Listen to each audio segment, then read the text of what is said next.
جو بنیادی استعارے ہیں وہ کھو نہ جائیں. واہ. تو اس لیے میں یہ ضرور کہنا چاہوں گا یہاں پہ, اور دفعہ معقولات میں جب ہے تو معاف کیجیے گا, وہ یہ ہے کہ ہم عوام کے طور پہ مذہب جو سمجھتے ہیں وہ شاعری میں وہ بات مذہب کی وہ نہیں ہے. بہت اچھا کیا آپ نے یہ. دوسرے صاحبان جو فیض کے بہت مثالیں آپ کو ملیں گی, اس میں بہت لوگ فیض کو ملامتی صوفی کہنے لگ گئے, which is not true. لیکن یہ کہ بہترین شاعری جو آپ کے آئے گی وہ اسی اسطورہ سے آئے گی جو اب سے ہزاروں سال پہلے بن گئی ہے. کیونکہ شاعری آپ نئی نہیں کرتے ہیں, پرانی شاعری کو دہرایا جاتا ہے, اس کی ریزوننس ہوتی ہے, اس کا ارتعاش ہوتا ہے. تو میں یہ کلیئر کرنا چاہتا ہوں. بہت عمدہ یہ اس بات کو پھیلایا, اور میں اسی کو تھوڑا سا اور آگے. ہمارے یہاں جو مزاج ہے وہ اس میں ہم شاعری میں ایک التزام ہے, تلمیحات ہیں. اچھا جب ہم وہ حوالے لے کے آتے ہیں, میں ابھی منصور ہوں کہہ دو اغیار سے, رائٹ, اس طرح کی باتیں آ رہی ہیں. اور فیض صاحب کے ہاں, فراز صاحب کے ہاں ذکر اس غیرت مریم کا جب آتا ہے فراز, گھنٹیاں بجتی ہیں لفظوں کے کلیساؤں میں. اچھا اب یہ پورے کا پورا اس کا التزام, اس کے جو تلمیحات ہیں, تشبیہات ہیں, ہم ان کے ساتھ بڑے ہوئے ہیں, ہم کسی لیول پہ جا کے ان کے ساتھ جڑ جاتے ہیں. اوکے, اب سوال یہ ہے کہ پھر نظم اس سے کب کیسے مختلف ہوگی؟ وہ ایسی کون سی جمالیات ہے جسے ایک اب اس میں ایک اور بڑی اہم بات ہے, نظم کے شاعر پہ ذمہ داری کیا عائد ہو رہی ہے کہ اگر وہ کچھ ایسا کہنا چاہتا ہے کہ وہ اگر مذہب ہے کیا. ایک تو ہے کہ میں جب نئے نئے اس شہر میں آیا تو مجھے پتا چلا کہ خالد سہیل جب ایسی باتیں کرتے تھے تو لوگ انہیں بائک آؤٹ کر دیتے. میں مذہب کے خلاف بالکل بات نہیں کر رہا, میں توحید پرست ہوں, لیکن مذہبی مباحث جو ہیں یہ بالکل یہ ادبی مباحث جو ہیں یہ ایڈلٹ کانورسیشن کی طرح ہوتے ہیں, اس میں ہمیں فوری طور پہ رد عمل نہیں دینا ہوتا, رائٹ. اب یہ پورا ایک سوچ کا ایک سلسلہ ہے. مثلا اردو غزل کی روایت جہاں سے ہماری نظم سے مختلف کیوں ہیں, مثلا 3 سکون ہیں, سب کے ہندی ہے, سب کے عراقی ہے, خراسانی ہے ہمارے پاس, اور سب کے ہندی ہے. پاپولر ترین جو ہے وہ لاسٹ ہے, سب کے ہندی. اب یہ شاعری جب بھی ہوگی پہلے مصرے میں دعویٰ ہوگا, دوسرے میں دلیل ہوگی. چمن میں گل نے جو کل دعویٰ جمال کیا, جمال یار نے منہ اس کا خوب لال کیا. اب ایک دعویٰ اور ایک دلیل ہے. آپ پوری روایت اردو نکال کے دیکھ لیجئے, سراج اورنگ آبادی سے شروع ہو جائیے اور آخری شاعر تک آ جائیے, دعویٰ دلیل, دعویٰ دلیل, دعویٰ دلیل. اس سے باہر غالب ہو, میر ہو, مصطفی ہو, یہ بے دل ہو, بہت بڑا شاعر ہے بے دل, 80,000 سے زیادہ اشعار لکھے ہیں, اور اس میں کمتر درجے کے اشعار ہے ہی نہیں. ایسا شاعر ملتا ہی نہیں آپ کو اردو اور فارسی شعری روایت میں, اتنا بڑا شاعر ہے بے دل. لیکن یہ ایریا یہی ہے, ایک مصرے میں دعویٰ ہے, دوسرے میں دلیل ہے. نظم کا شاعر اس سے مختلف ہے آل ٹوگیدر. مثلا وہ بات شروع کرتا ہے,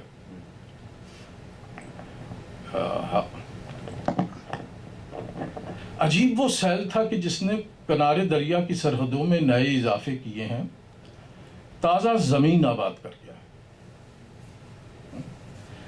اب اس مصرے کی ساخت, اس کا فیبرک, یہ ساؤنڈ کرتا ہے لیریکل, روایت کی زبان بھی ہے, اظہار بھی ہے, مگر یہ جتنی بحث ہم نے کی ہے یہ اس سے ایک مختلف ساخت کا مصرع ہے. نظم کا نام ہے وصال, اس کے 6 مصرے ہیں. پہلے 3 لائنوں میں ماسٹر شاٹ اسٹیبلش ہوتا ہے, آخری 3 مصروں میں وہ بات اسٹیبلش ہوتی ہے کہ شاعر کہنا کیا چاہ رہا ہے. ان اے میتھمیٹیکل وے ایک پوری ایکویشن ہے. لائنیں سنیے. عجیب وہ سیل تھا کہ جس نے کنارے دریا کی سرحدوں میں نئے اضافے کیے ہیں, تازہ زمین آباد کر گیا ہے. اوکے. عجیب وہ دھوپ تھی جو پیش سحر کی ساتھ کے گھر میں اتری, تو جیسے سوئے ہوئے لبوں پر نشان الفت لگا گئی ہو. عجیب لمحہ تھا جس نے سر پہ چمکتے سورج کے گرم رستے پہ پا برہنہ سفر کیا تھا. رائٹ.